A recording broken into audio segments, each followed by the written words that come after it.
En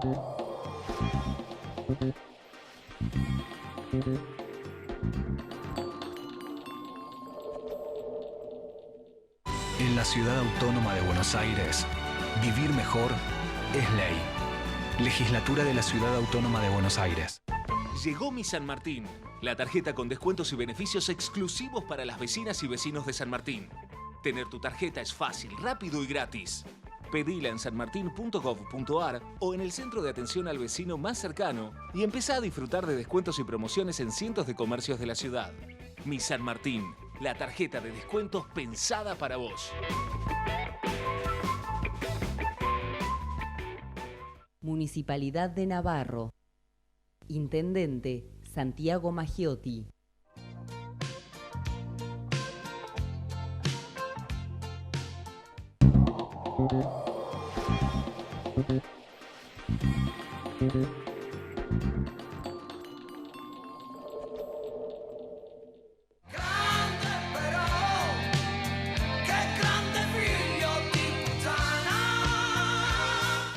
Hola, ¿cómo les va? Muy buenas noches, bienvenidos a esta emisión de Los Secretos del Poder.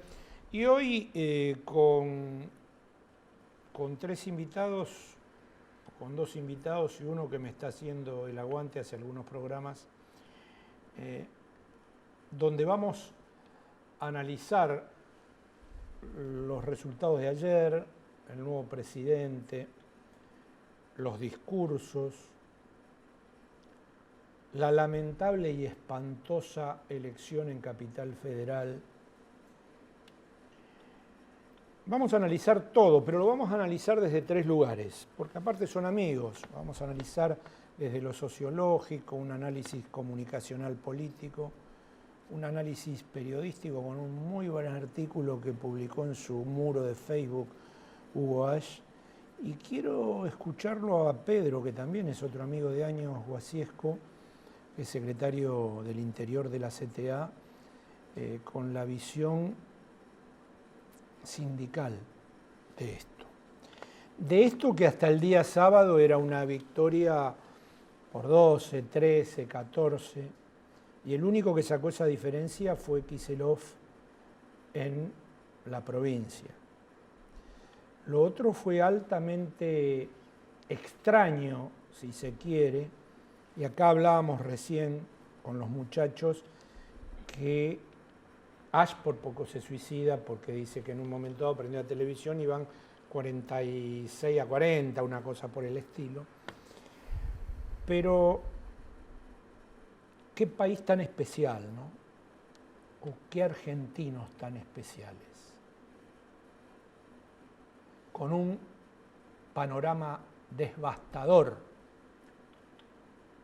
que nos han dejado, con un ejemplo cruzando la cordillera de Chile, el amigo de Macri, vaciador del Banco de Talca en 1982, casi un nazi. Ahora, no aprendemos. Nunca aprendemos. Gracias por venir, licenciado, sociólogo, amigo Daniel Rosso. No, gracias por invitarme. Ash, ¿se le pasó la depresión o no se le pasó la depresión? No, la depresión anterior y además me conmocionó el resultado. La potenció, bien. El suicidio va por otros motivos. Gracias, Pedro. Cualquier cosa cortamos, hablamos de Racing, porque somos tres contra uno y este no quiere hablar de fútbol, entonces Yo no hablo, no, por favor. Bueno, empiecen ustedes, el programa es de ustedes, analicen desde donde quieran. Yo ya que hablaste de la columna que también salió en Socompa, que es una web en la que también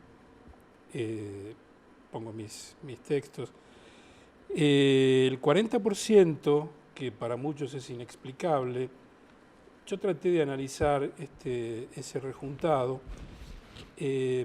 No es menos rejuntado que la unidad peronista, dicho con todo respeto, donde tenemos a alguien con 30% de los votos y el resto es como la unidad de España, ¿no? Como se pueda, y ojalá dure, porque el país lo necesita.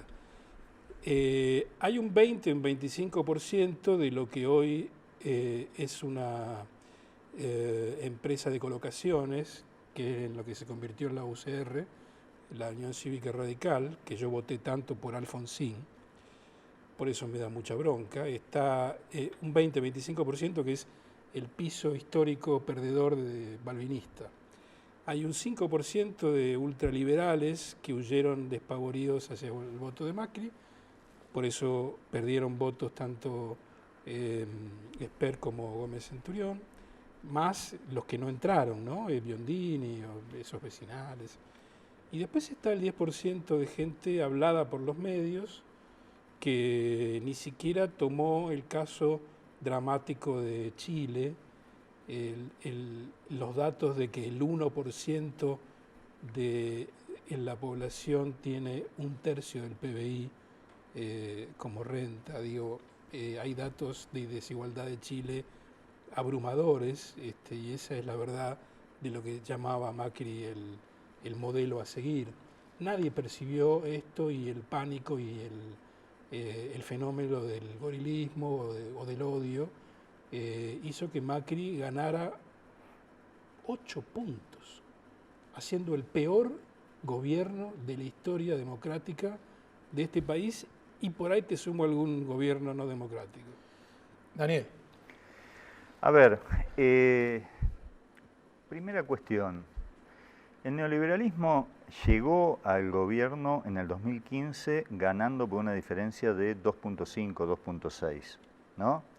Se va 4 años después, no puede reelegir, perdiendo por una diferencia de 8 puntos.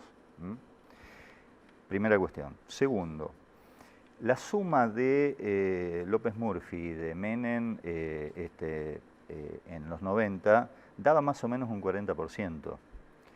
A ver, ¿qué quiero decir con esto? Cuidado que lo que tenemos enfrente es un dispositivo global del poder financiero mundial con los medios concentrados locales e internacionales.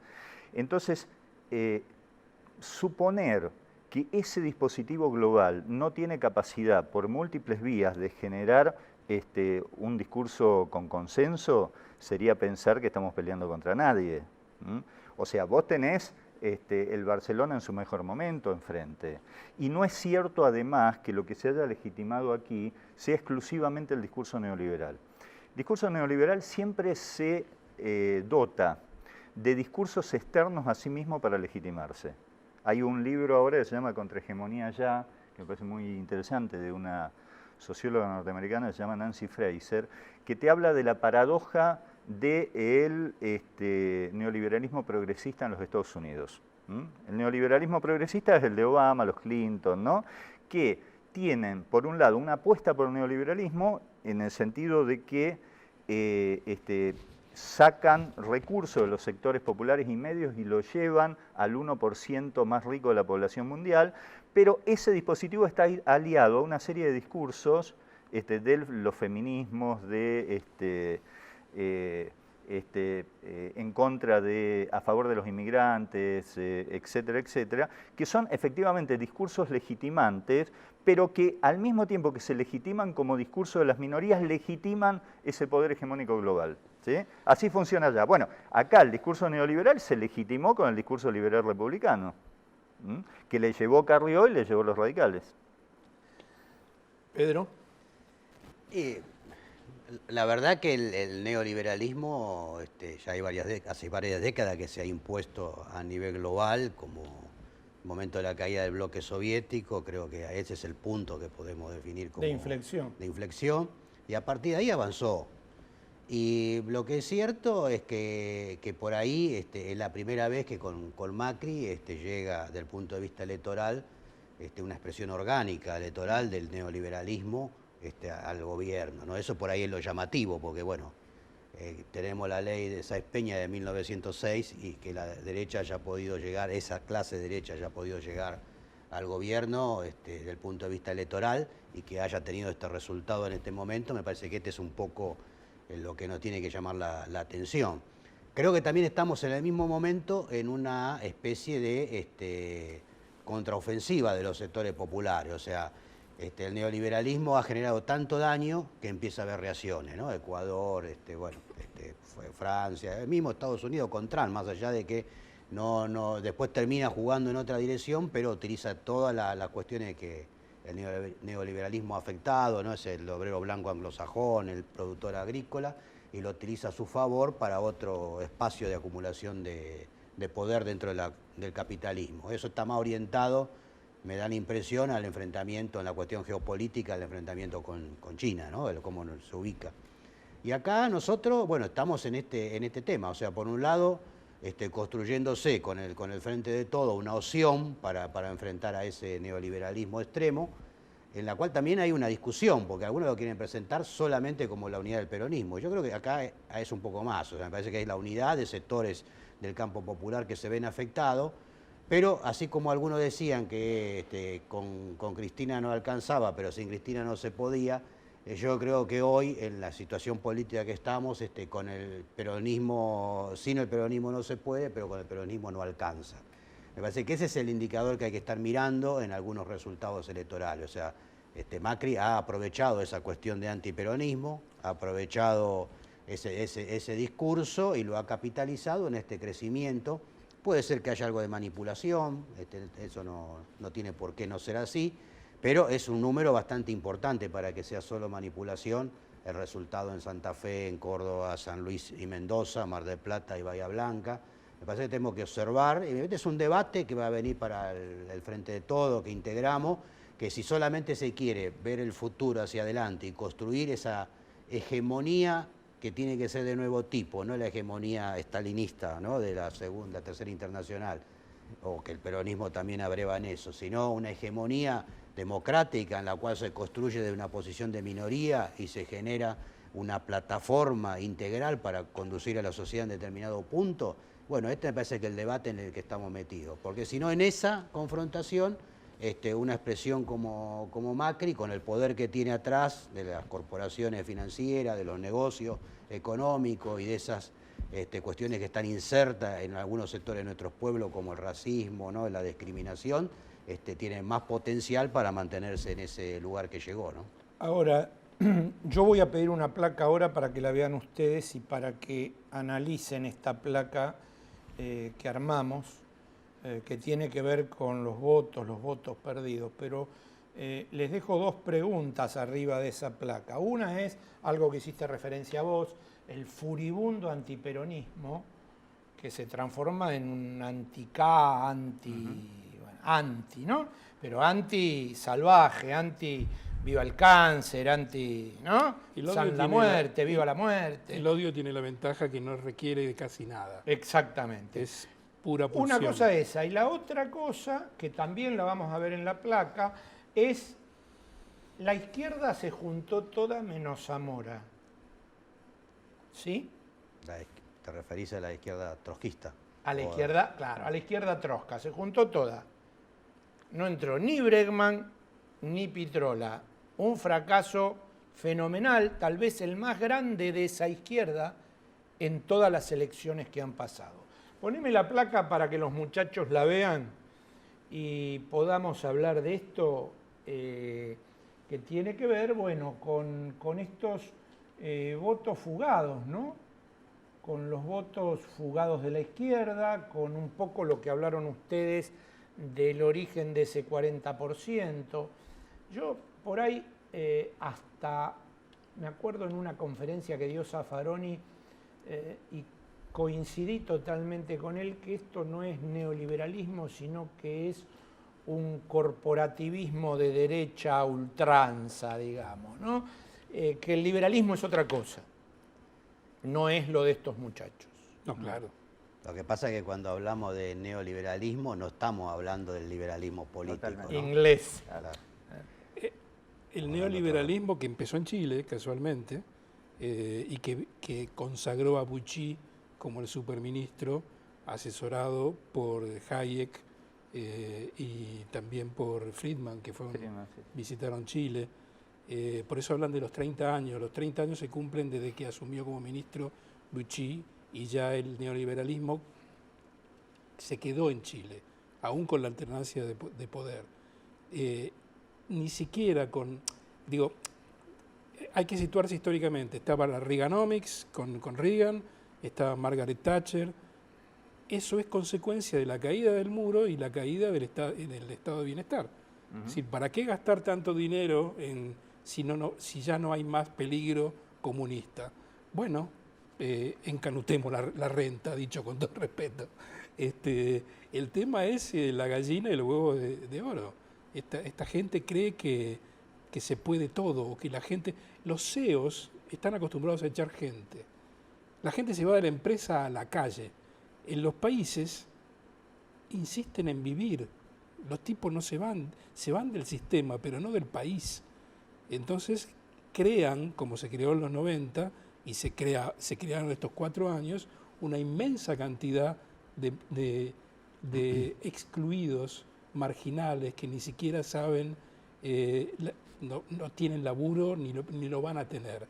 Chicos que después son condenados porque se dedican a drogarse todo el día. Daniel. No, a ver, lo que decía Pedro recién me parece que es de vital importancia. O sea, cuando hablamos del neoliberalismo, hablamos de neoliberalismo económico. Claro. Hay otra cosa que es el liberalismo político.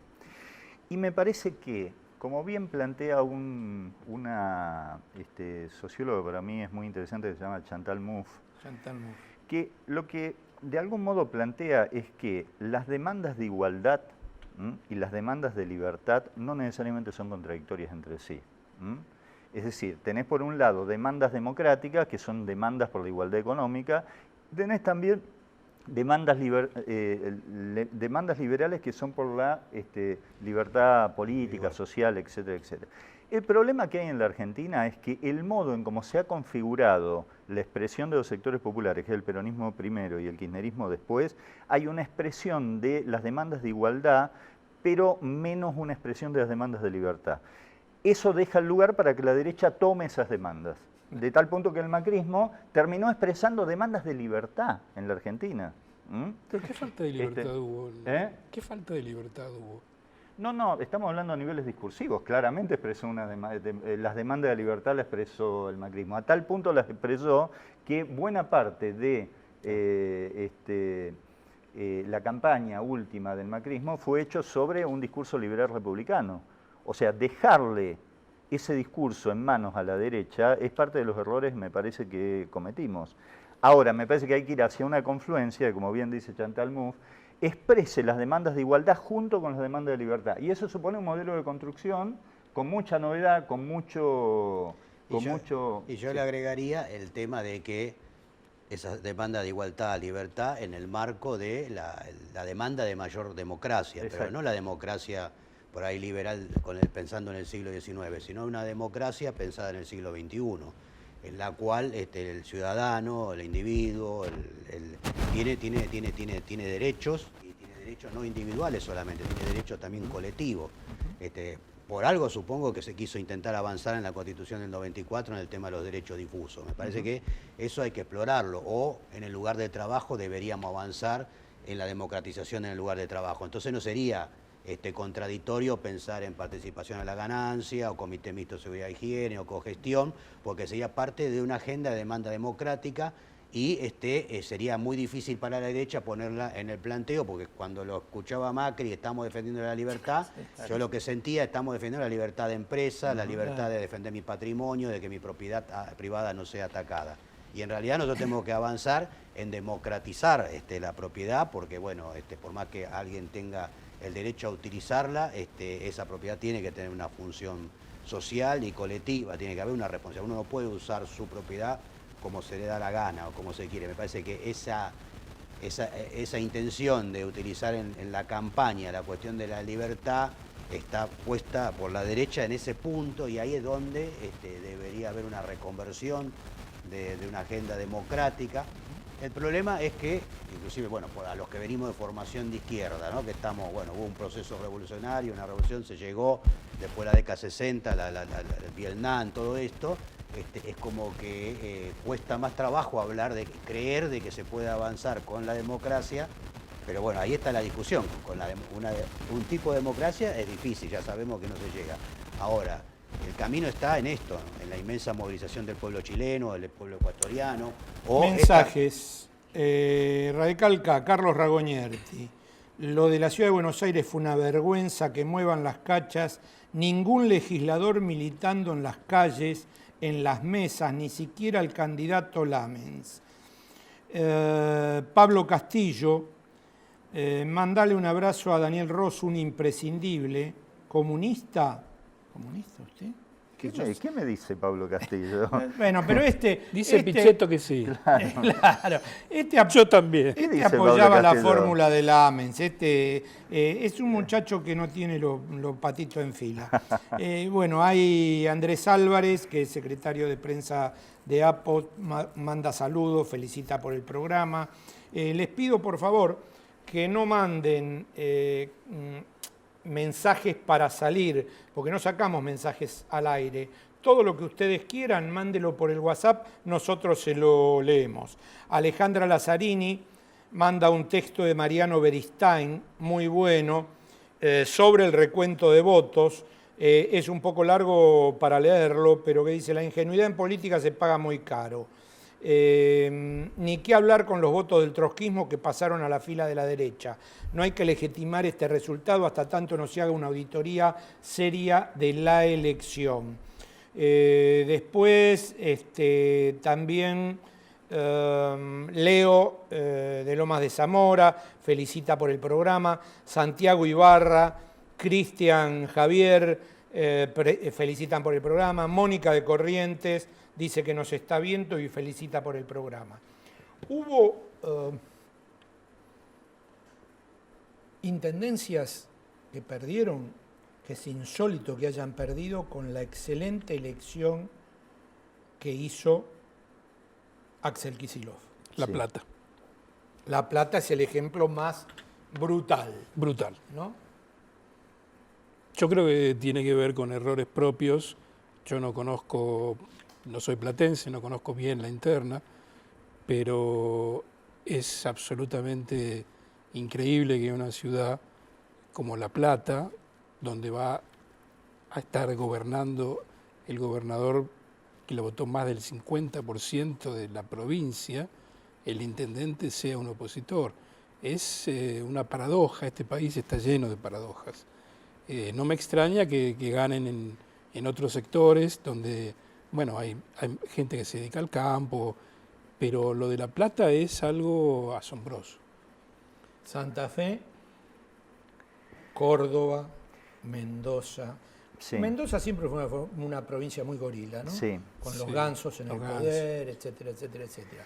Sí, pero a ver, el problema, me parece, no es tanto aquel voto que está explicado Claro, por la está base bien. material, por Está algún modo, bien. por la crisis económica, etcétera, etcétera, sino aquel voto que no lo explica eso.